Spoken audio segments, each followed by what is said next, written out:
کل ایک اگلی پوری صورت کی بھی تلاوت ہو چکی ہے، اب اس کی ہے تو تلاوت کی دوبارہ ضرورت نہیں ہوگی. پہلے تبرکن 3 آیتیں پڑھ کے باقی جو صورت رہتی ہے وہ شروع کر دیتا ہوں. اس وقت سورہ النازعات چل رہی ہے. اعوذ باللہ من الشیطان الرجیم، بسم اللہ الرحمن الرحیم. فإن الجحیم هی المأویٰ وأما من خاف مقام ربه ونهى النفس عن الهوى فإن الجنة هي المأوى.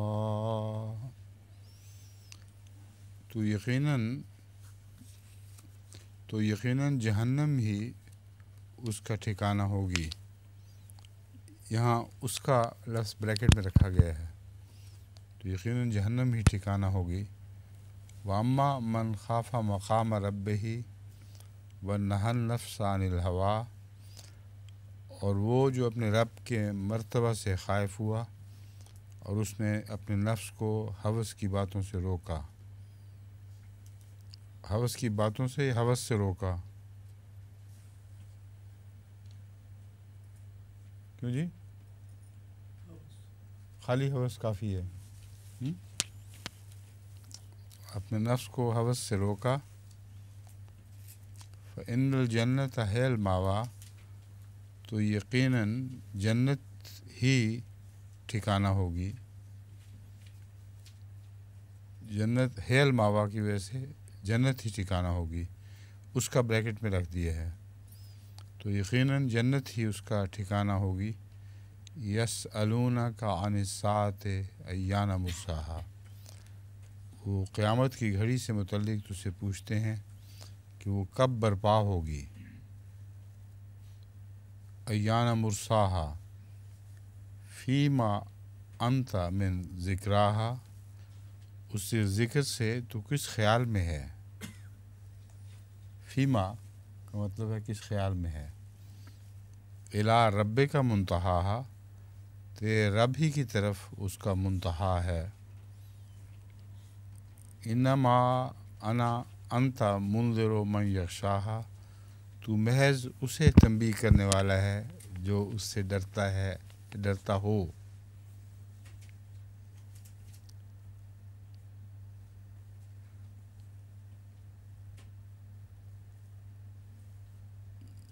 یخشاہا میں ایک مشکل یہ درپیش ہے کہ اس یعنی قیامت کی گھڑی سے،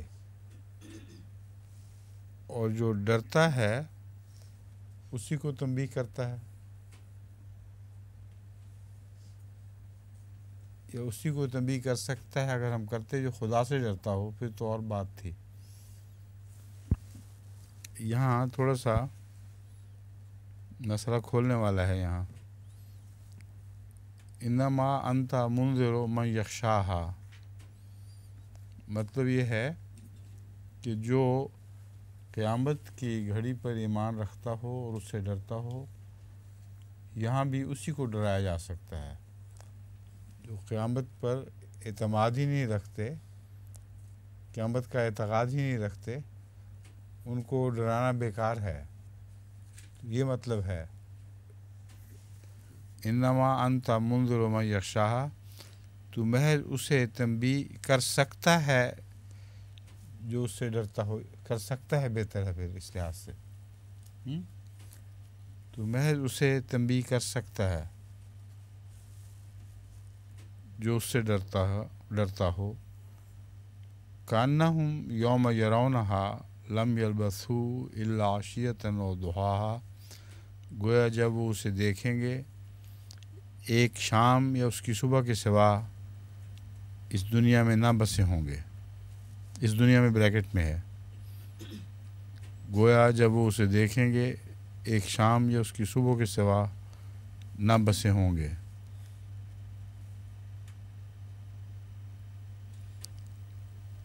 اس سے مراد کیا ہے سمجھ رہے ہیں ڈاکٹر صاحب؟ بات واضح ہو گئی ہے ترجمے سے؟ کیا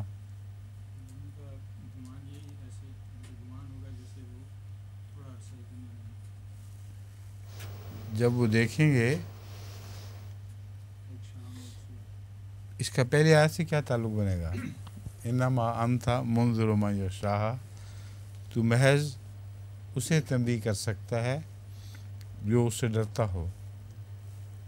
کأنہم یوم یرونہا لم یلبثوا الا عشیۃ و ضحاہا. اب دوبارہ اس کو جوڑ کر سمجھائیں یا سمجھیں.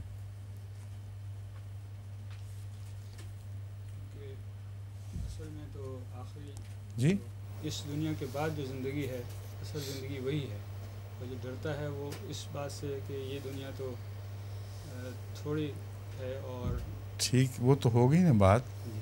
اب اگلی آیت ساتھ ملا کے مادری صاحب مسئلہ سمجھ گئے ہیں آپ؟ مسئلہ تو سمجھ گئے ہیں نا، اس کا جواب سمجھ آئے یا نہ آئے، مسئلہ سمجھ گئے ہیں. ہاں ٹھیک ہے. ڈاکٹر صاحب مسئلہ ہی نہیں سمجھے، یہ مشکل ہے ساری. آپ بتائیں.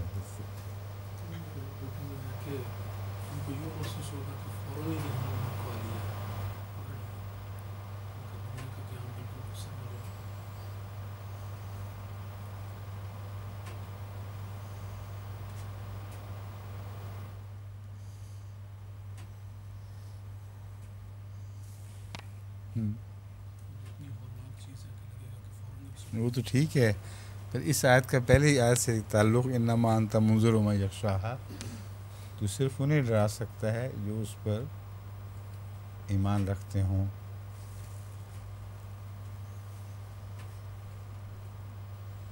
اس کا ایک تو معروف معنی ہے ہی کہ قیامت کے دن یوں لگے گا جیسے ابھی حال ہی کا واقعہ گزرا ہے. لیکن دوسرا اس میں اس طرف اشارہ ہے کہ وہ بعض پھر بھی نہیں آتے، اور جب وہ آئے گی تو یوں لگے گا جیسے آنن فانن ہی آ گئی ہے، انہیں اپنی اصلاح کا موقع ملا ہی نہیں. ان کو ڈرا تو دیتا ہے مگر وہ نصیحت نہیں پکڑتے. لیکن جب وہ اسے دیکھیں گے اس وقت یہ محسوس کریں گے کہ او ہو یہ تو کچھ آنن فانن ہی ہو گیا کام، ہمیں اپنی اصلاح کا موقع ملا ہی نہیں، یعنی وقت ہی بہت تھوڑا تھا، ہم اس عرصے میں اپنی اصلاح نہیں کر سکے. تو یہ تعلق مجھے سمجھ آتا ہے کہ ایک اس مضمون کو سمجھیں تو ایک تسلسل پیدا ہو جائے گا اس میں، اور ہے وہ تسلسل تو ہے، صرف ہمارے سمجھنے میں کمزوری ہے. یہ صورت تو تمام ہوئی. اب سورہ عبس جس کی تلاوت پہلے ہو چکی ہے. اللہ کے نام کے ساتھ جو بے انتہا رحم کرنے والا، بن مانگے دینے والا اور بار بار رحم کرنے والا ہے. عبس و تولی، یہ صورت جو ہے یہ بہت وہ مفسرین کے درمیان بحث کا موضوع بنی ہوئی ہے، کیونکہ ضمیر کس کی طرف گئی اس پر بہت بحثیں اٹھتی ہیں. اور عبس و تولی، اس نے تیوری چڑھائی اور منہ پھیر لیا. ایک تو ضمیر پھیرنے والے اس لیے کہ رسول اللہ صلی اللہ علیہ وآلہ وسلم کی طرف کوئی بد اخلاقی کسی پہلو سے بھی منسوب نہ ہو سکے، وہ سردار جو ملنے آیا ہوا تھا اس کی طرف ضمیر پھیر دیتے ہیں. عبس و تولی، اس نے جب دیکھا کہ ایک اندھا رسول اللہ صلی اللہ علیہ وسلم کے قریب آ رہا ہے، اس نے منہ پھیر لیا اور تیوری چڑھائی. دوسری بات جو اگر رسول اللہ صلی اللہ علیہ وسلم کی طرف ضمیر پھیری جائے تو پھر بھی رسول اللہ صلی اللہ علیہ وسلم کی نعوذ باللہ من ذالک بدخلقی نہیں بلکہ اعلیٰ اخلاق پر گواہ بنتی ہے. اور یہی ترجمہ میں نے زیادہ پسند کیا ہے. وہ یہ ہے کہ اندھا تو دیکھ نہیں رہا تھا آپ کو، اس لیے اندھے کو تو اگر ڈانٹا ہوتا تو بد اخلاقی ہوتی، اور تیوری چڑھانے پر مہمان کی عزت افزائی بھی ہو گئی. یعنی اس کی دخل اندازی کو پسند نہ کرتے ہوئے جو دیکھنے والا تھا اس نے دیکھ لیا کہ انہوں نے اس بات کو پسند نہیں کیا کہ آپ کی بات ٹوکی جا رہی ہے، اور مجھے تبلیغ کر رہے تھے، اور اندھا بے خبر تھا اس سے، اس لیے اس کی سرزنش نہیں کی گئی۔ تو ایک بہت ہی اعلیٰ معنی اس میں سے پیدا ہو جاتا ہے عبسہ میں سے۔ تو میرا ذاتی رجحان اسی معنی کی طرف ہے، اور میرے خیال میں باقی آیات بھی اس کی تائید کریں گی جو آگے بعد میں آتی ہیں۔ عبس و تولی، اس نے یعنی حضرت محمد رسول اللہ صلی اللہ علیہ وسلم نے دیوری چڑھائی اور منہ پھیر لیا، ان جاہ الاعمی، کہ اس کے پاس ایک اندھا آیا، وما یدریک لعلہ یزکی، اور یہ بات بھی اللہ کو آپ کے اعلیٰ خلق کے لحاظ سے پسند ان معنوں میں نہیں آئی کہ تو اس سے بھی بہتر نمونہ دکھا سکتا تھا۔ ایک تو یہ معنی کیا جا سکتا ہے، مگر پھر بھی اس میں ایک سرزنشی پائی جاتی ہے۔ دوسرا سمجھانے کا مفہوم ہے، اور میرے نزدیک یہ مفہوم ہے کہ سمجھایا جا رہا ہے رسول اللہ علیہ وسلم کو کہ تو اس شخص کی خاطر اس اندھے سے تو نے اعتراض کیا، تولا کا مطلب ہے اس سے منہ موڑ کے، یعنی دوسرے کی طرف متوجہ رہا، حالانکہ تجھے یہ بات کیسے سمجھائی جا سکتی ہے، یا کیا چیز تجھے سمجھائے کہ اندھا زیادہ لائق تھا اس کے کہ اس کی طرف توجہ دیتا، کیونکہ وہ اصلاح کر سکتا تھا، اور جو آنے والا سردار ہے وہ تو اصلاح کے لائق نہیں ہے، وہ اصلاح کے لائق نہیں ہے، یا اصلاح کے لیے پوری طرح تیار نہیں ہے، گویا وہ محض بحث کرنے آیا ہوا ہے، اور اس تیری نصیحت سے نصیحت نہیں پکڑ سکتا۔ یہ اگر معنی لیا جائے تو کیا چیز سمجھائے والی بات بھی حل ہو جاتی ہے، کیونکہ رسول اللہ صلی اللہ علیہ وسلم کو تو اس کے دل کا حال معلوم نہیں تھا، اللہ کو اس کے دل کا حال معلوم تھا۔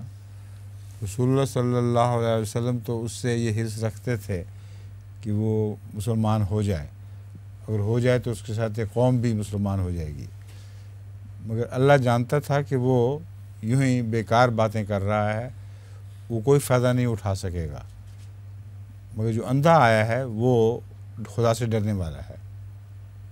یہ مضمون اگر پیش نظر رکھیں تو میرے نزدیک ان آیات کا ترجمہ سمجھنے میں زیادہ آسانی پیدا ہو جاتی ہے۔ اب میں اس مضمون کے پیش نظر یہ ترجمہ کرتا ہوں، وما یدریک لعلہ یزکی، اور تجھے کیا بات سمجھائے، لعلہ میں اب ضمیر کدھر جائے گی، اندھے کی طرف جائے گی نا پھر تو، کہ وہ نصیحت پکڑ سکتا تھا، زیادہ پاک ہو سکتا تھا، اور یذکر فتنفع الذکریٰ، وہ زیادہ پاک ہو سکتا تھا اور نصیحت پکڑ سکتا تھا اس رنگ میں کہ اسے نصیحت فائدہ دیتی۔ یہ تو اندھے کی طرف جا رہی ہے ضمیر۔ اب اما من استغنا، وہ سردار جو ہے وہ استغنا کر رہا تھا، یا اس بات سے مستغنی تھا کہ تجھ سے نصیحت حاصل کرے، فأنت لہو تصدیٰ، تو اس کی طرف بڑی حرص سے، تمنا سے متوجہ ہے۔ کیوں جی، اب بات کھل گئی ہے ساری، یہ ترتیب اب واضح سمجھ آ جاتی ہے۔ وما علیک الا یزکی، حالانکہ تو نہیں پوچھا جائے گا اس بات سے کہ وہ اگر پاکیزگی اختیار نہ کرے تو تجھے کیا اس سے، تجھ پر فرض نہیں ہے، حالانکہ تجھ پر کوئی ذمہ داری نہیں اگر وہ پاکیزگی اختیار نہ کرے۔ غریب القرآن میں بھی ما علیکا، تجھ پر کوئی ذمہ داری نہیں ترجمہ کیا گیا ہے، یعنی تیرا کام تو پہنچانا ہے، وہ ذمہ دار ہے ہی نہیں کہ اسے ضرور ہدایت پر ڈال دے۔ تو اس کے ہوتے ہوئے اندھے کے آنے سے تو نے اس سے کچھ بے اتنائی برتی اور نیت نیک تھی. نیت یہ تھی کہ آنے والا سردار اگر مسلمان ہو جائے تو گویا اس کی قوم بھی ہو جائے گی، اس سے بہت فائدہ پہنچے گا. لیکن تجھے معلوم نہیں تھا کہ وہ بے نصیب آدمی ہے اور اسے تیری نصیحت فائدہ نہیں پہنچائے گی.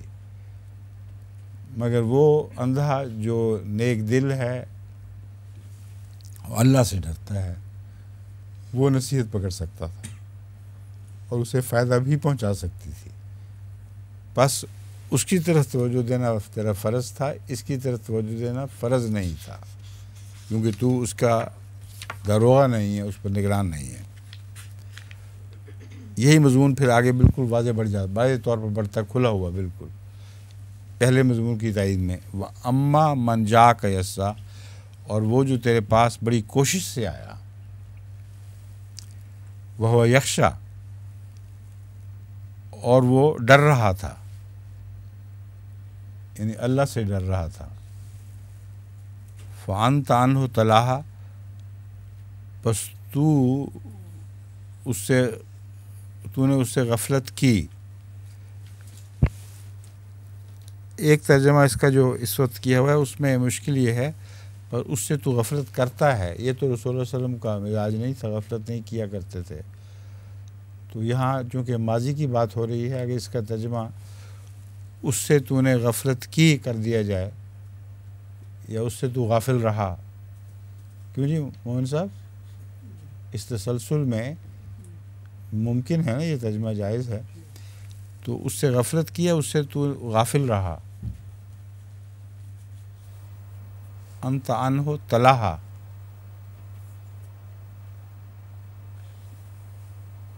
تلاہا کے لفظ میں کیا کیا معنی ایسے آتے ہیں جو اس مضمون کی سے مطابقت رکھتے ہوں؟ ہیں تلاہا کا نظر انداز کرنا بھی ہے. فانت عنہ تلاہا، تو اس سے، انت عنہ ہے نا، تو اس سے نظر انداز نہیں آ سکتا. یہاں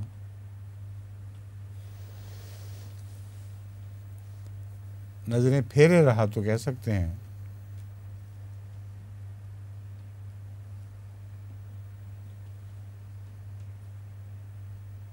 کیوں امام صاحب؟ تو اس نہیں، اس آیت کو دیکھیں نا، اس کی بناوٹ کو دیکھیں. فأنت عنہ تلاہا،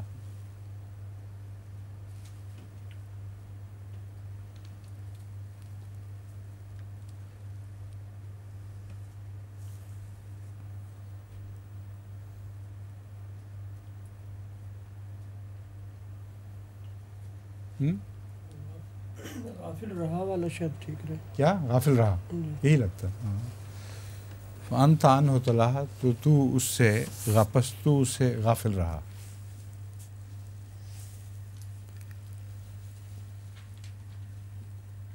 کلا انہا تذکرۃ، فأنت عنہ تلاہا کلا انہا تذکرۃ، خبردار یقیناً یہ ایک بڑی نصیحت ہے.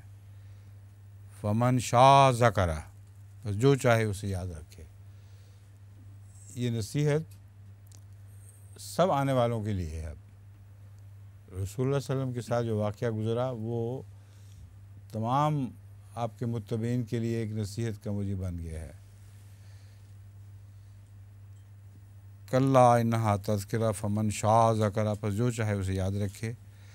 فی صحف مکرمۃ، معزز صحیفوں میں ہے یہ نصیحت. مرفوعۃ مطہرۃ، جو بلند و بالا کیے ہوئے بہت پاک رکھے گئے ہیں.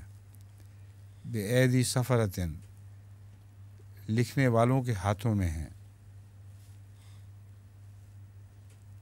کرام بررہ، بہت معزز اور بڑے نیک.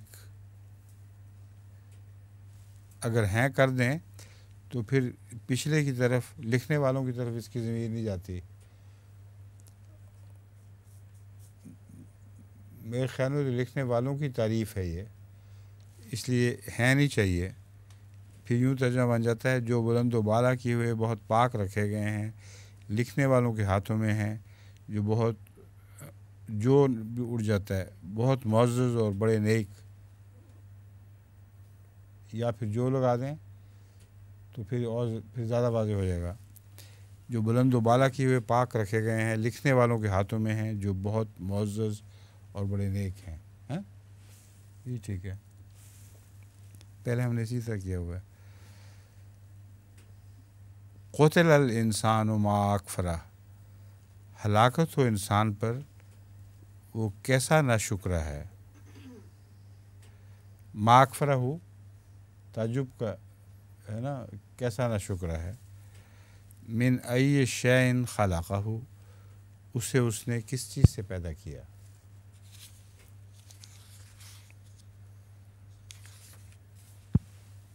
من نطفۃ، نطفے سے، خلقہ فقدرہ، اسے پیدا کیا پھر اسے ترکیب دی. ثم السبیل یسرہ، پھر راستے کو اس کے لیے آسان کر دیا. ثم، راستے کو اس کے لیے آسان کر دیا یعنی اس کی تخلیق کا راستہ، اس کے نشو و نما پانے کا راستہ آسان کر دیا گیا. ایک دفعہ جب نطفہ نے قرار پکڑ لیا، پھر اسے اللہ نے ترکیب دے دی، تو باقی ساری باتیں پھر طبی نتیجے کے طور پر ظاہر ہونے لگی. یہ مراد ہے. ثم السبیل یسرہ، پھر راستے کو اس کے لیے آسان کر دیا. ثم اماتہ فاقبرہ، پھر اسے مارا اور قبر میں داخل کیا. اب یہ جو بات کی آیت ہے اس کی روح سے پہلے ثم السبیل یسرہ کا مفہوم ایک دوسرا بھی بنتا ہے. وہ یہ ہے کہ اس کے بعد جب وہ پیدا ہوا تو تا زندگی اس کے لیے ہدایت کی راہ آسان کر دی. قرآن کریم نازل ہوا یا اس سے پہلے کتابیں جب بھی نازل ہوتی رہیں، تو وہ انسان جو پیدا ہوا تھا اچھی ترکیب کے ساتھ، اس کا موت تک سارا سفر خدا تعالیٰ نے آسمانی ہدایت کے ذریعے آسان کر دیا. ثم اماتہ فاقبرہ، پھر اسے مارا اور قبر میں داخل کیا. ثم اذا شاء انشرہ، پھر جب وہ چاہے گا اسے اٹھائے گا. یہ ترکیب، یہ مضمون غالباً زیادہ بہتر ہے پہلے کی نسبت. پیٹ کے اندر نہیں بلکہ نکلنے کے بعد پھر اس کو آسان کر دیا، اس کے رستوں کو آسان کر دیا. ثم اذا انشکلہ لما یقض ما امرہ، خبردار وہ ابھی تک پورا نہیں کر سکا جو اس نے اسے حکم دیا تھا. یعنی اپنی پیدائش کی غرض کو، اپنے پیدائش کے مقصد کو وہ پورا نہیں کر سکا. مگر بعض انسان پورا کرتے ہیں. تو یہاں مجموعی طور پر انسانوں کا ذکر کس پہلو سے ہے، جبکہ اس میں انبیاء بھی ہیں اور وہ اپنی پیدائش کے مقصد کو پورا کر دیتے ہیں. یہ بتائیے. کیونکہ جب یہ کہا جائے من نطفۃ خلقہ فقدرہ، اس میں سارے انسان آ جاتے ہیں.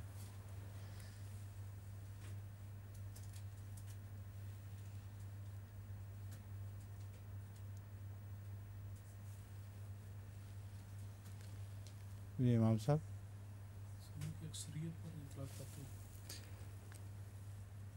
بحیثیت انسان، بالکل ٹھیک ہے. انسان کو بطور نو لیا جائے اگر، تو بحیثیت نو اس نے پورا نہیں کیا. یہ مراد نہیں ہے کہ کسی انسان نے بھی اپنی پیدائش کا مقصد پورا نہیں کیا، بلکہ نوع انسانی نے اپنی پیدائش کا مقصد پورا نہیں کیا. اور یہاں نوع انسانی ہی کی بات ہو رہی ہے. اب اس کو توجہ دلائی جا رہی ہے. فَلْيَنْظُرِ الْإِنسَانُ إِلَىٰ طَعَامِهِ، پس انسان اپنے کھانے کی طرف دیکھے. انا صببنا الماء صبا، کیسے ہم نے خوب پانی برسایا. تو یہ انا کا مطلب کیسے کیا جا سکتا ہے نا یہاں، انا صببنا الماء صبا.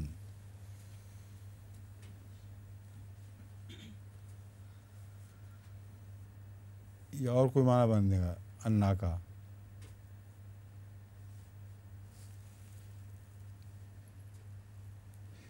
کہ ہم نے تو نہیں کیا جا سکتا یہ تھا بریکٹ میں کیسے رکھ دیا جائے اور کے باہر کہ باہر. ہاں کہ کیسے ہم کیسے کی ضرورت کیا، میں یہ کہنا چاہتا ہوں. اگر انا کا سیدھا سادہ ترجمہ کریں کہ ہم نے، تو ہی کافی ہے، کیونکہ یہ والا انا نہیں ہے، یہ الف والا انا ہے. تو کیسے کی ضرورت نہیں. خوب پانی برسائے میں کیسے آپ ہی آ جاتا ہے کہ ہم نے، بس انسان اپنے کھانے کی طرف دیکھے کہ ہم نے خوب پانی برسایا، پھر ہم نے زمین کو اچھی طرح پھاڑا، پھر اس میں ہم نے اناج اگایا. ثم شققنا الارض شقا، پھر ہم نے زمین کو اچھی طرح پھاڑا. فانبتنا فیہا حبا، پھر اس میں ہم نے اناج اگایا. وعنبا وقضبا، اور انگور اور ترکاریاں. اب یہاں اللہ تعالیٰ خود فرما رہا ہے کہ ہم نے اگایا، حالانکہ زمین پھاڑنے والے، ہل چلانے والے ہوتے ہیں. تو اپنی طرف زمین کیوں پھیری ہوئی ہے؟ پھر ہم نے اس میں بیج ڈالا. وعنبا وقضبا، اور انگور اور ترکاریاں. انسان وقتی ذریعہ بنتا ہے، مگر یہ سارا نظام چونکہ خدا تعالیٰ کا پیدا کرتا ہے، ورنہ انسان میں کیا اختیار تھا کہ وہ زمین پھاڑے، اس میں چیز ڈالے اور وہ پھر اگ بھی جائے اور ضائع نہ ہو. تو اس لیے آخری فعل خدا ہی کی طرف منسوب ہوگا. وہ یہ سارا کاروبار ترتیب دینے والا ہے. اگر وہ اس کاروبار کو اس طرح ترتیب نہ دیتا تو ہل چلانے والا اور بیج ڈالنے والا کچھ نہیں کر سکتا تھا اور اسے اگا نہیں سکتا تھا پھر. لیکن ہم نے یہ سب کاروبار کیا. پھر ہم نے اس میں اناج اگایا. وعنبا وقضبا، اور انگور اور ترکاریاں. وزیتونا ونخلا، اور زیتون اور کھجور. وحدائق غلبا، اور گھنے باغات. وفاکہۃ وابا، اور طرح طرح کے پھل اور چارہ. اب جن پھلوں کا نام لے کر ذکر نہیں کیا گیا وہ ان دو آیات میں شامل ہو جاتے ہیں. وحدائق غلبا وفاکہۃ وابا، گھنے باغات اور طرح طرح کے پھل اور چارہ. یہ توقع کی نہیں جا سکتی کہ دنیا میں جتنے بھی پھل اگتے ہیں مختلف قسم کے، ان کا نام بنام ذکر قرآن کرتا، کیونکہ ایسے نام عربی میں اس وقت ان کے نام بھی موجود نہیں تھے. اب جتنے ساؤتھ افریقہ میں پھل لگتے ہیں یا مشرق بعید میں، وہ ایسے عجیب و غریب پھل ہیں کہ ان کے نام نہ عربی میں موجود تھے، اور اگر موجود ہوتے تو عجیب سی بات ہوتی کہ عربی میں نام موجود ہے اور کسی کو نہیں پتہ کیا چیز ہے. اس لیے ممکن ہی نہیں تھا. ایک ہی صرف امکان تھا کہ ان پھلوں کو جو عرب جانتے ہیں ان کو ظاہر کر دیا جائے اور دیگر پھلوں کی گنجائش رکھ لی جائے. اور یہی طریقہ اللہ تعالیٰ کا نبیوں کے ذکر میں بھی ملتا ہے. جن نبیوں کے متعلق عرب جان سکتے تھے ان کا نام بنام ذکر فرما دیا، اور باقیوں کا ضمناً ذکر کر دیا کہ اور بھی بے شمار ہیں، اور نبی بھی بے شمار ہیں تو پھل بھی بے شمار ہیں. وہ طرح طرح کی ان کی قسمیں ہیں. اب تک جو ہم جان سکیں وہ بھی بہت زیادہ ہیں، لیکن سمندر کے اندر بھی پھل لگتے ہیں. جن میں سے بہت سے ابھی تک معروف ہی نہیں، اس لیے اس کو کھلا رکھنا ہی لازم تھا۔ یعنی قرآن کریم کی یہ کمزوری نہیں کہ ان کے نام نہیں لیے گئے، بلکہ قرآن کریم کی یہ برتری ہے کہ ان کے نام نہیں لیے گئے۔ متاع لکم ولانعامکم ایک نتیجہ ہے جو بہرحال ہے، تمہارے لیے اور تمہارے مویشیوں کے لیے فائدے کا سامان ہے۔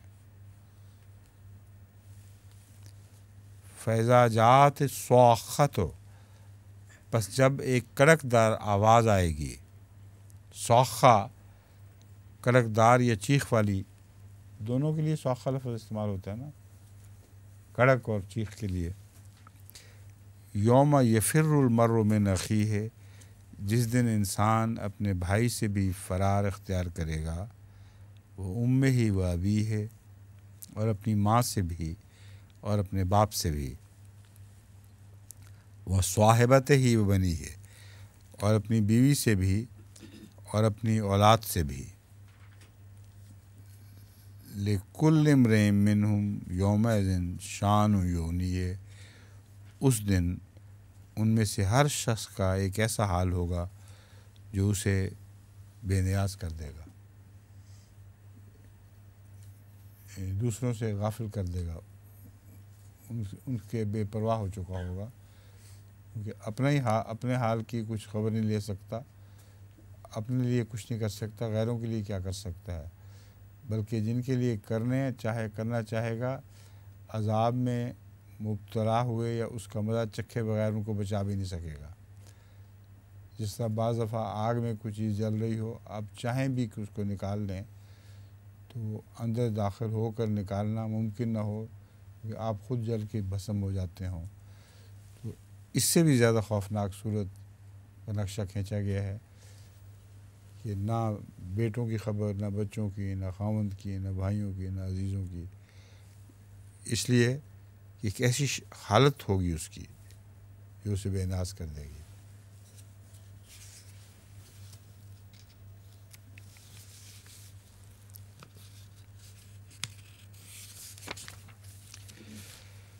وجوہ یومئذ مسفرۃ، بعض چہرے اس دن روشن ہوں گے، ضاحکۃ مستبشرہ، ہنستے ہوئے حشاش بشاش،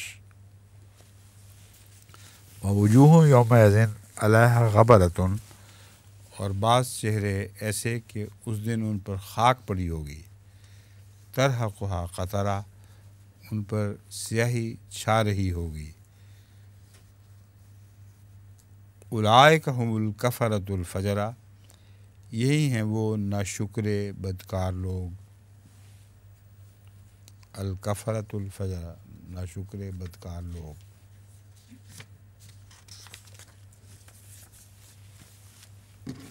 اب سورہ تکویر سے نئی تلاوت اور نئی سورت شروع۔ اعوذ باللہ من الشیطان الرجیم، بسم اللہ الرحمن الرحیم۔ اذا الشمس کورت واذا النجوم انکدرت واذا الجبال سیرت واذا العشار عطلت واذا الوحوش حشرت واذا البحار سجرت واذا النفوس زوجت واذا الموءودة سئلت بأي ذنب قتلت وإذا الصحف نشرت وإذا السماء كشطت وإذا الجحيم سعرت وإذا الجنة أزلفت علمت نفس ما أحضرت فلا أقسم بالخنس الجوار الكنس والليل إذا عسعس والصبح إذا تنفس إنه لقول رسول كريم ذي قوة عند ذي العرش مكين مطاع ثم أمين وما صاحبكم بمجنون وَلَقَدْ رَآهُ بِالْأُفُقِ الْمُبِينِ وَمَا هُوَ عَلَى الْغَيْبِ بِضَنِينٍ وَمَا هُوَ بِقَوْلِ شَيْطَانٍ رَجِيمٍ فَأَيْنَ تَذْهَبُونَ إِنْ هُوَ إِلَّا ذِكْرٌ لِلْعَالَمِينَ إِنْ هُوَ إِلَّا ذِكْرٌ لِلْعَالَمِينَ لِمَنْ شَاءَ مِنْكُمْ أَنْ يَسْتَقِيمَ وَمَا تَشَاءُونَ إِلَّا أَنْ يَشَاءَ اللَّهُ رَبُّ الْعَالَمِينَ۔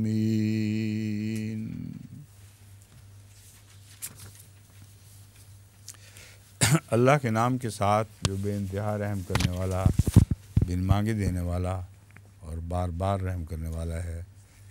اذا الشمس کوورت، جب سورج لپیٹ دیا جائے گا، وَإِذَا النُّجُومُ انْكَدَرَتْ، اور جب ستارے ماند پڑ جائیں گے، وَإِذَا الْجِبَالُ سُيِّرَتْ، اور جب پہاڑ چلائے جائیں گے، وَإِذَا الْعِشَارُ عُطِّلَتْ، اور جب 10 ماہ کی گابن اونٹنیاں بغیر کسی نگرانی کے چھوڑ دی جائیں گی، وَإِذَا الْوُحُوشُ حُشِرَتْ، اور جب وحشی اکٹھے کیے جائیں گے، وَإِذَا الْبِحَارُ سُجِّرَتْ، اور جب سمندر پھاڑے جائیں گے، وَإِذَا النُّفُوسُ زُوِّجَتْ، اور جب نفوس ملا دیے جائیں گے۔ یہ صورت جو ہے یہ بیک وقت ظاہر میں پورے ہونے والی باتوں کا بھی ذکر فرما رہی ہے، اور اس کے جو معانی جو ان الفاظ میں چھپے ہوئے ہیں، لپٹے ہوئے ہیں، ان معانی کی طرف بھی ساتھ ساتھ اشارہ کرتی چلی جا رہی ہے۔ اذا الشمس کوورت، جب سورج لپیٹ دیا جائے گا۔ اب جب سورج لپیٹ دیا جائے گا کا اگر ظاہری ترجمہ صرف کیا جائے سورج سے، تو اگر سورج کو لپیٹ دیا جائے تو اس کے نتیجے میں پھر زمین کا تو کچھ بھی باقی نہیں رہتا، اور اونٹنیوں کا بیکار بے حفاظت چھوڑ دینا بے معنی ہو جاتا ہے۔ اور چونکہ یہ مضمون سارا اسلام کی ترقی اور اس ترقی کی راہ میں پیدا ہونے والی روکیں، ان روکوں کے دور کیے جانے سے ہے، اس لیے اس کے مضمون کو بیک وقت ظاہر میں بھی جس حد تک رونما ہونے والی باتیں ہیں سمجھنا چاہیے، اور ان کے اندر جو چھپے ہوئے مطالب ہیں ان کو بھی بیک وقت سمجھنا چاہیے، تب جا کر یہ بات پوری کھلتی ہے۔ اور بعض جگہ وہ ظاہر اتنا ظاہر ہو چکا ہوتا ہے کہ اس کا کوئی دوسرا ترجمہ کیا جا ہی نہیں سکتا۔ کہیں کہیں جیسے کوئی سطح کے اندر چلنے والی چیز نکلتی ہے تھوڑی دیر کے لیے باہر اور پھر ڈوب جاتی ہے، آپ اس کو دیکھ کے پہچان لیتے ہیں۔ یہی انداز ہے اس صورت کا کہ بعض جگہ مضمون ایسا باہر آ جاتا ہے کہ اس کو پھر نظر انداز کرنا ممکن ہی نہیں رہتا، وہ ظاہر پر یقین کرنا پڑتا ہے اس کو، اور اس ظاہر میں بھی پھر پوشیدہ معنی ہیں۔ یہ باتیں ساری اب میں جس کی ساتھ اس کی تشریح کرتا جاتا ہوں تو آپ کو سمجھ آتی چلی جائیں گی۔ شمس و کوورت سے مراد میرے نزدیک اسلام کا سورج ہے، اور اسلام کا سورج لپیٹ دیا جائے گا، اس کے گرد تاریکی کے پردے ڈال دیے جائیں گے۔ اس سال بھی درس میں جو دجال کی کوششوں کا ذکر کیا تھا، وہ ساری کوششیں یہی ہیں کہ اسلام کے نور کو پردوں میں، شک کے پردوں میں لپیٹ دیا جائے اور اس کی روشنی بنی نوع انسان تک نہ پہنچ سکے۔ وَإِذَا النُّجُومُ انْكَدَرَتْ، اور ستاروں کو یہ ماند نہیں کر رہا ہے، ستارے خود ماند پڑ گئے ہیں۔ دیکھیں فرق ہے اس طرز بیان میں، سورج کو تو لپیٹا گیا ہے، اور ستارے روشنی دے سکتے تھے، یعنی جیسے صحابہ نجوم کی طرح ہیں، اسی طرح علماء کی حالت بھی ستاروں کی سی ہے، تو اس وقت کے علماء روشنی دینا بند کر دیں گے، مان پڑ جائیں گے۔ وَإِذَا الْجِبَالُ سُيِّرَتْ، اور جب پہاڑ چلائے جائیں گے۔ پہاڑ چلائے جانے سے مراد ایک تو پہاڑ کی طرح بلند حکومتیں ہیں، وہ چلائے کیسے جائیں گے؟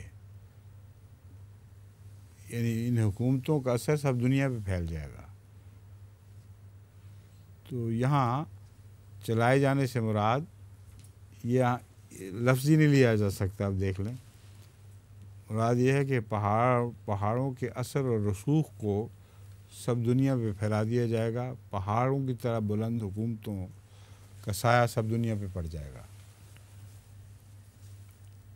وہ وقت ہے وَإِذَا الْعِشَارُ عُطِّلَتْ، کچھ ایسی باتیں رونما ہوں گی کہ اونٹنیاں اپنی قیمت چھوڑ دیں گی، کیونکہ پہاڑوں کے چلانے کا ذکر ہے تو پہاڑ سواریوں کی برتیں پر چلائے جائیں گے۔ نئی سواریوں کے اثر سے جو نہایت تیز رفتار ہوں گی ان کی طاقت دنیا پہ پھیلے گی، اور وہ ایسی تیز رفتار سواریاں ہوں گی کہ اونٹنیاں اس کے سامنے کچھ بھی حیثیت نہیں رکھتی ہوں گی۔ 10 مہینے کی گابن اونٹنی جو اپنی رفتار میں کہتے ہیں کہ بہت ہی ملائمت سے دوڑنے والی ہے، تیز دوڑنے والی اور بے جھٹکے کے دوڑنے والی ہے، کیونکہ جس اونٹنی کے پیٹ میں بچہ ہو اس کی چال میں نرمی آ جاتی ہے۔ وہ بغیر دیکھ بھال کے چھوڑ دی جائیں گی، ان کا کوئی نگران نہیں رہے گا، یعنی ان کی قیمت کوئی نہیں رہے گی۔ اس کے بعد اذا الوحوش حشرت نے بات کو اور بھی کھول دیا۔ ایسا واقعہ ہونے والا ہے جو اس سے پہلے نہیں گزرا۔ چڑیا گھر اس طرح نہیں بنائے گئے جیسے بنائے جانے والے تھے۔ ایسے چڑیا گھر جس میں تمام وحشی جانور جس حد تک بھی میسر آ سکتے ہیں سب کو اکٹھا کر دیا جائے، اور ان وحشی جانوروں میں بہت بڑے بڑے اور خوفناک وحشی جانور ہیں، وہ اکٹھے کیسے کیے جا سکتے ہیں؟ لازماً سوار کر کے ہی لائے جا سکتے ہیں، اور سواری کے لیے جو اس وقت موجود سواریاں تھیں یعنی اونٹنیاں، وہ اس لائق ہی نہیں تھی کہ ان پر ہاتھی سوار کیا جائے یا گینڈا سوار کیا جائے۔ تو مضمون کے اندر اس کی تہہ میں مسلسل یہ بات چل رہی ہے پیش گوئیوں کی، جو آئندہ زمانے کا نقشہ کھینچا جا رہا ہے۔ وحوش کیسے اکٹھے ہوں گے اگر ایسی سواریاں نہ ہوں جو بہت بڑی بڑی چیزوں کو اٹھا سکتی ہیں اور تیز رفتاری سے چل کر ایک جگہ کے جانور دوسری جگہ پہنچا سکتے ہیں۔ دنیا کے ایک کنارے سے وہ جانور چلیں اور دوسرے کنارے تک پہنچا دیے جائیں۔ آج کل یہی حال ہے۔ امریکہ میں جو چڑیا گھر جن کو ہم کہتے ہیں وحوش کے گھر، وہ بہت بڑی بڑی پارکوں میں پھیلے ہوئے ہیں، سینکڑوں میل رقبے میں پھیلے ہوئے ہیں، اور ان میں ہر قسم کے جانور دکھائی دیتے ہیں۔ وہاں پہنچ ہی نہیں سکتے تھے اونٹنیوں پہ چڑھ کے، تو وہ اونٹنیاں تو بیکار ہو گئیں۔ اس کے اندر مضمر ہے یہ پیشگوئی کہ دوسری سواریاں ایجاد ہوں گی، وہ ہیوج ہوں گی، غیر معمولی طور پر بڑی بڑی چیزیں اور بڑی بڑی چیزوں کو اٹھانے کی صلاحیت رکھتی ہوں گی، اور تیز رفتار بھی ہوں گی کہ وہ ہر طرف سے دنیا سے جانوروں کو اور بھاری چیزوں کو اکٹھا کر سکیں۔ اور وہی تیز رفتار سواریاں ہی ہیں جو بوجھل چیزوں کو اٹھانے کی استطاعت رکھتی ہیں، جن کے ذریعے یہ پہاڑ چلائے جائیں گے۔ تو جن پہاڑوں کا پہلے ذکر تھا، ان کا چلایا جانا بھی سواریوں پر منحصر ہے۔ وَإِذَا الْبِحَارُ سُجِّرَتْ، اور جب سمندر پھاڑے جائیں گے۔ سمندر پھاڑے کیسے جائیں گے؟ جب سمندر میں پہاڑ جیسی سواریاں چلتی ہیں تو سمندر کو پھاڑ کے چلتی ہیں۔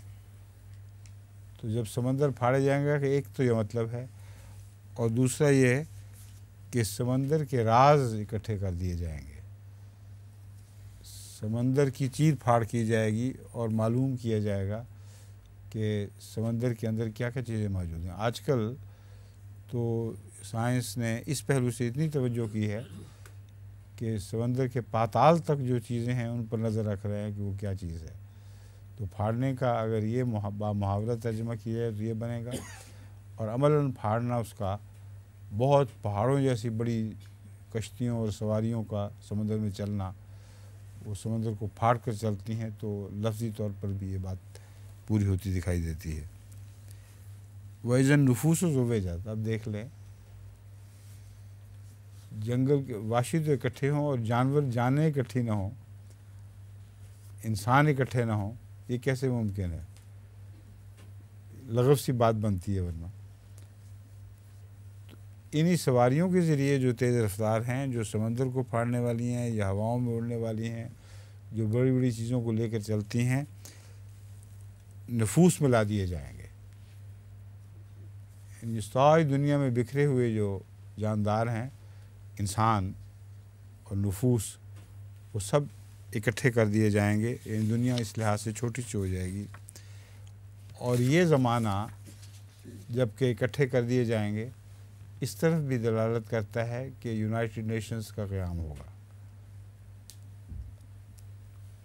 قانون کی حکمرانی ہوگی، اور تمام عالم کو قانون کے شکنجے میں جکڑنے والی یونائٹ ہو جائیں گے، نفوس اکٹھے ہو جائیں گے سب، اور اس کے نتیجے میں اس حد تک قانون کی حکمرانی ہوگی، اذا الموءودۃ سئلت، زندہ درگور کی جانے والی اپنے بارے میں پوچھی جائے گی۔ اب یہ جو یونائٹڈ نیشنز کا جو چارٹر ہے، اس کی روح سے اس سے بحث نہیں ہے کہ کوئی حکومت اپنے دائرے میں اس قسم کے مظالم کی اجازت دیتی ہے کہ نہیں۔ بہت سی حکومتیں ہیں جو اپنے دائرے میں ایسے مظالم کی اجازت دے دیتی ہیں، مگر نفوس و زوجت کا مضمون اگر یونائٹڈ نیشنز کے پہلو سے لیا جائے تو ان کا جو چارٹر ہے وہ سب دنیا پہ حاوی ہے۔ وہ انسان کے بنیادی حقوق کے بہانے ان ملکوں کے اندرونی معاملات میں دخل دے دیتے ہیں۔ بہانہ اس لیے کہ بظاہر وہ دیکھنے میں بڑی اچھی بات کر رہے ہیں، مگر کانے ہیں، جس کو نہ دیکھنا چاہیں، انسانی حقوق کی پامالی پہ نظر نہ ڈالنا چاہیں، تو اس آنکھ سے دیکھتے ہیں جو کانی ہے، اور جہاں نیت ہو، اپنے مقاصد ہوں، وہاں دیکھنے والی آنکھ سے بڑی گہری نظر سے دیکھتے ہیں کہ وہاں کیا ہو رہا ہے۔ تو اس زمانے کا تمام تر نقشہ اس صورت میں بیان ہو گیا ہے۔ پھر وہ پوچھیں گے بِأَيِّ ذَنبٍ قُتِلَتْ۔ اب بچوں کی بیگار کے بارے میں بھی یہی حساب ہو رہا ہے، خود وہاں بھی بیگار ہو رہی ہے جن ملکوں سے یہ آواز اٹھائی جاتی ہے، اور چھوٹے چھوٹے بچوں پر بڑے بڑے مظالم ہو رہے ہیں۔ سارے ساؤتھ افریقہ کا مال یہ اٹھاتے ہیں، وہاں سے یہ کیلے اور اس کی کافی وغیرہ کی کاشت کے متعلق جانتے ہیں کہ نہایت چھوٹے چھوٹے معصوم بچے اس میں باندھے ہوئے ہیں، لیکن ان پر کوئی پابندی نہیں، کیونکہ وہاں وہ اپنی کانی آنکھ اس طرف کر دیتے ہیں۔ اور پاکستان پہ اگر قدغن لگانی ہو یا کسی اور ایسے ملک پر، تو کہتے ہیں دیکھو یہ قالین بنواتے ہیں چھوٹے بچوں سے، حالانکہ وہ قالین بنوانا ان کے لیے اتنا مشکل نہیں ہے جتنا وہ گنے کے کھیتوں میں محنت کرنا، یا کیلوں کے کھیتوں میں محنت کرنا، یا کافی کے کھیتوں میں محنت کرنا، یہ بہت زیادہ مشکل ہے اس سے جتنا ہمارے ملک میں قالین بنانے والے بچے کام کر رہے ہوتے ہیں۔ ان کو جتنے پیسے ملتے ہیں وہ اتنا خوش ہو کے واپس جاتے ہیں کہ ان کو اپنے دن کی تھکن کا کچھ بھی احساس نہیں رہتا۔ لیکن یہ قوموں کا حال ہے، وہ پوچھیں گے اسی سے ہی جس کے متعلق پوچھنا ان کے مفاد میں ہوگا۔ وَإِذَا الصُّحُفُ نُشِرَتْ، یہ زمانہ اشاعت عام کا زمانہ ہوگا، صحیفے خوب نشر کیے جائیں گے، ایک کتابوں کا زمانہ ہے، اور اس سے اذا النفوس زوجت میں مدد ملتی ہے، اور قانون کی حکمرانی جاری کرنے میں بھی مدد ملتی ہے۔ اگر صحیفوں کو اٹھا دیں بیچ میں سے تو سارے ممالک اندرونی طور پہ بھی بکھر جائیں گے۔ یہ صحیفے ہی ہیں جو باندھ رہے ہیں ان کو آپس میں۔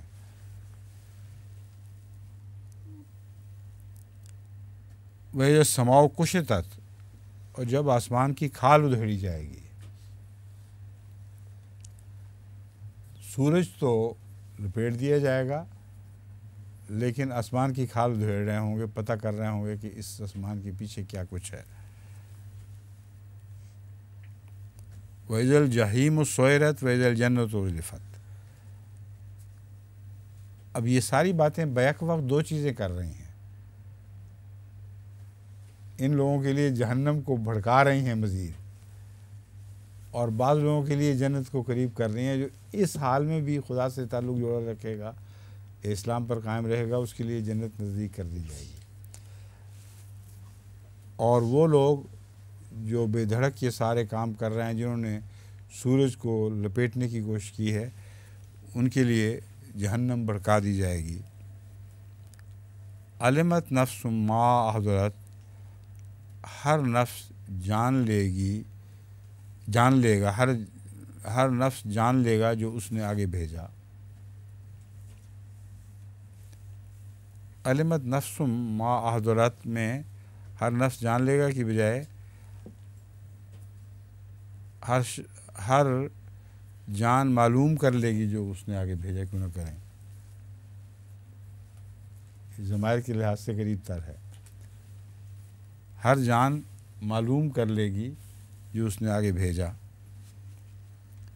فلا اقسم بالخنس، پس خبردار میں قسم کھاتا ہوں خفیہ کارروائیاں کر کے پلٹ جانے والیوں کی۔ اب یہ پچھلے مضمون کے ساتھ دیکھیں کیسی مطابقت ہے اس کی۔ خفیہ کارروائیاں کر کے پلٹ جانے والیوں کی، یہ اندر کارروائیاں کرتے ہیں، پھر ان سے اس طرح الگ ہو جاتے ہیں کہ گویا ان کا دخل ہی کوئی نہیں تھا اس میں، وسوسے ڈال دیتے ہیں، ہر قسم کی شر کی باتیں پھیلا دیتے ہیں، اور براہ راست اس کی ذمہ داری قبول نہیں کرتے۔ خبردار قسم کھاتا ہوں خفیہ کارروائیاں کر کے پلٹ جانے والیوں کی۔ الجوار الکنس سے، الجوار کشتیوں کو کہتے ہیں۔ اب میں یہ سمجھتا ہوں کہ اس موقع پر جو آبدوز کشتیاں ہیں ان کا بھی ذکر کر دیا گیا ہے، اور وہ بھی وہی کام کرتی ہیں کہ اپنی کارروائی کر کے پلٹ جاتی ہیں، اور ان کی چھپنے کی جگہیں مقرر ہوتی ہیں، وہ ان میں چھپ جاتی ہیں۔ اب اس بات پر یہ کافی بحث اٹھی ہے، اور میں نے ہر طرح کی ڈکشنریاں غور سے دیکھی ہیں۔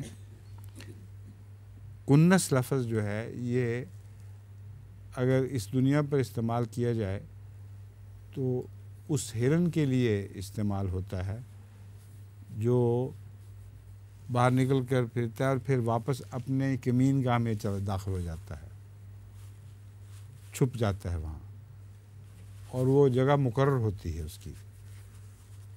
تو ہر وہ کارروائیاں کرنے والا جو بھاگ کر پھر کسی معین جگہ میں چھپتا ہے، اس کے لیے کنس کا لفظ استعمال ہوتا ہے۔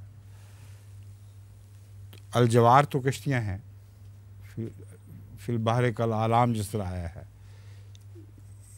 یہ جرا یجری سے نکلا ہوا لفظ ہے، جو چلتا ہے اور جاری رہتا ہے، چلا اور جاری رہتا ہے۔ تو اس کا پورا اس تعلق میں جو اوپر سے مضمون گزر رہا ہے سارا، یہ معنی بنتا ہے یعنی جو چھپنے کے وقت یا چھپنے کی جگہوں میں چھپ جاتی ہیں۔ کنس اس چیز کو کہتے ہیں جو چھپنے کے وقت چھپتا ہے اور چھپنے کی جگہ میں چھپتا ہے. تو یہ دونوں معنی بیک وقت اس میں چل سکتے ہیں، یعنی لفظاً اس کے معنی لغت کی روح سے جائز ہیں، یعنی ان الجوار، ان کشتیوں کی قسم، یعنی جو چھپنے کے وقت چھپ جاتی ہیں. یہ کشتیاں جو چھپنے کے وقت چھپا کرتی ہیں یہ اکثر آبدوز کشتیاں ہوتی ہیں، اور ان کشتیوں کے متعلق دوسری جگہ قرآن کریم نے چونکہ وضاحت کر دی ہے، اس لیے یہاں اس کی وضاحت کی ضرورت نہیں، اتنا ہی اشارہ کافی ہے کہ وہ چھپنے کے وقت چھپ جاتی ہیں، اپنی کارروائی کی اور پھر غائب ہو گئی. واللیل اذا عسعس،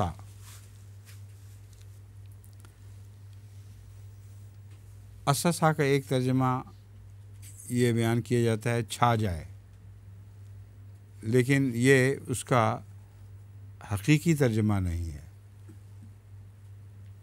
حضرت امام راغب نے جو اس کا حقیقی ترجمہ بیان فرمایا ہے وہ یہ ہے آئے اور پیٹھ پھیر جائے. تو کنس کے مضمون کے ساتھ یہ بالکل مشابہت رکھتا ہے اور مطابقت رکھتا ہے، اس لیے جو واقعتاً لفظی ترجمہ بھی ہے اور پہلے مضمون سے مطابقت بھی رکھتا ہے اس کو کیوں نہ اختیار کیا جائے، بھیا اس کے کہ چھا جائے. پہلے ترجمہ کرنے والوں کے لیے یہ دقت تھی کہ چونکہ مضمون نہیں سمجھ رہے تھے پچھلا، اس لیے اسسا کا یہ ترجمہ آئے اور پیٹھ پھیر جائے یہ ان کو زیادہ اچھا نہیں لگتا تھا، اور اس کا وہ دوسرا معنی لیتے تھے جو اس کے اندر مضمر کیا جا سکتا ہے یا مضمر سمجھا جا سکتا ہے، لیکن اصل معنی وہی ہے. اور رات کی جب وہ آئے گی اور پیٹھ پھیر جائے گی. یہ گی میں نے لفظ کیوں رکھ دیا ہے؟ اس لیے کہ میں چونکہ پیشگوئیاں سمجھ رہا ہوں اور اسلام کی پیشگوئیاں ہیں، وہ رات اسلام کی آئے گی اور پھر وہ رات پیٹھ پھیر جائے گی، یعنی یہ وقت ختم ہو جائے گا، اندھیرے باطل ہو جائیں گے اور ان سے پھر وہ صبح پھوٹے گی جو اگلی آیت بیان فرما رہی ہے. اور رات کی جب وہ آئے گی اور پیٹھ پھیر جائے گی، اور صبح کی جب وہ سانس لینے لگے گی.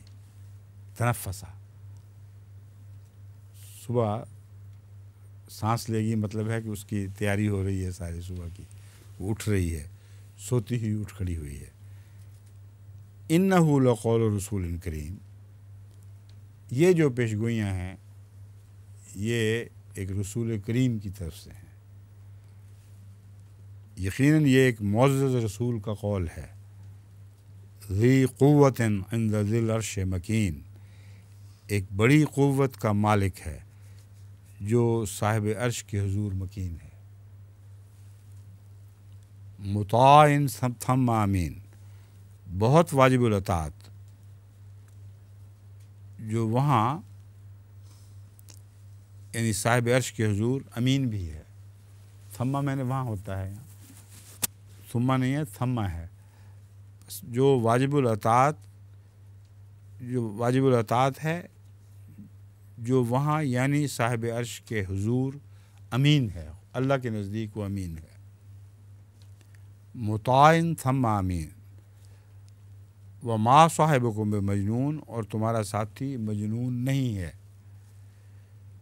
وَلَقَدْ رَآهُ بِالْأُفُقِ الْمُبِينِ، کیونکہ باتیں ایسی ہو رہی ہیں جن کو یہ جاہل لوگ سمجھیں گے مجنون والی باتیں ہیں. کیسے ممکن ہے اتنے بڑے انقلابات برپا ہو جائیں جب ہم دنیا پہ چھا چکے ہوں گے، سب دنیا ہمارے قبضے میں ہوگی، اس وقت ایسی باتیں کیسے ممکن ہیں؟ تو فرمایا وَلَقَدْ رَآهُ بِالْأُفُقِ الْمُبِينِ، اور ضرور اسے روشن افق پر دیکھ چکا ہے. اب اسے سے مراد خدا ہے یا خبر دینے والا؟ اگر خبر دینے والا لیا جائے تو یہاں روح الامین مراد لی جائے گی، اور پہلی آیات کا مطلب پھر سارا روح الامین ہی لیا جائے گا. اور چونکہ حضرت صلی اللہ علیہ وآلہ وسلم نے روح الامین کو افق تو افق پھیلے ہوئے دیکھا تھا اور کشفی طور پر آپ کو یہ نظارہ دکھایا گیا تھا، اس لحاظ سے یہ معنی پھر وہ رنگ اختیار کر جائیں گے کہ گویا کہ رسول اللہ صلی اللہ علیہ وسلم کا ذکر پہلے بطور رسول اللہ کے نہیں تھا بلکہ روح الامین کا ذکر چل رہا تھا، جس نے خبر دی ہے حضرت صلی اللہ علیہ وسلم کو، اور رسول اللہ نے جو دیکھا وہ بالکل صحیح دیکھا اور کسی جنون کے نتیجے میں نہیں دیکھا بلکہ واقعتاً دیکھا، اور جو خبریں روح الامین نے آپ کو دیں وہ پوری ہو کر رہنے والی تھیں۔ پھر اس پہلو سے یہ مضمون یہ رنگ اختیار کر جاتا ہے، وَلَقَدْ رَآهُ بِالْأُفُقِ الْمُبِينِ وَمَا هُوَ عَلَى الْغَيْبِ بِضَنِينٍ، اور وہ غیب پر بخیل نہیں۔ محمد رسول اللہ صلی اللہ علیہ وسلم کو جب غیب عطا کیا گیا تو پھر اس غیب کو آپ نے اپنے پاس سنبھال کے رکھا، جیسے بعض غیب کی پیشگوئیاں کرنے والے اپنے غیب کو چھپا کے رکھتے ہیں اور ان پیشگوئیوں کی قیمت وصول کرتے ہیں۔ آپ نے باتیں سب دنیا پر کھول دیں۔ وما ہوا بقول شیطان الرجیم، اب وہ روح الامین کا قول تھا نہ کہ شیطان رجیم کا۔ فَأَيْنَ تَذْهَبُونَ، تم کس طرف جا رہے ہو، کدھر تمہارا خیال دوڑ رہا ہے؟ ان ہوا الا ذکر للعالمین، وہ تو تمام جہانوں کے لیے ایک بڑی نصیحت کے سوا کچھ نہیں ہے۔ یعنی محمد رسول اللہ صلی اللہ علیہ وسلم نے جو باتیں بیان فرمائی ہیں اس کے سوا وہ کچھ نہیں۔ لمن شاء منکم ان یستقیم، اس کے لیے جو تم میں سے چاہے کہ استقامت دکھائے، اس کے لیے یہ ساری باتیں فائدے کی ہیں۔ وما تشاءون الا ان یشاء اللہ رب العالمین، اور تم کچھ بھی نہیں چاہ سکتے مگر وہ جو اللہ چاہے تمام جہانوں کا رب۔ ٹھیک ہے، آپ نے جان کے نہیں بتایا کہ وقت ختم ہو گیا، میں دیکھ رہا تھا۔ اچھا کیا نہیں بتایا، کیونکہ وقت نماز کا وقت ہو رہا ہے مگر یہ ختم ہونا ضرور تھا۔ اچھا جی، السلام علیکم ورحمۃ اللہ۔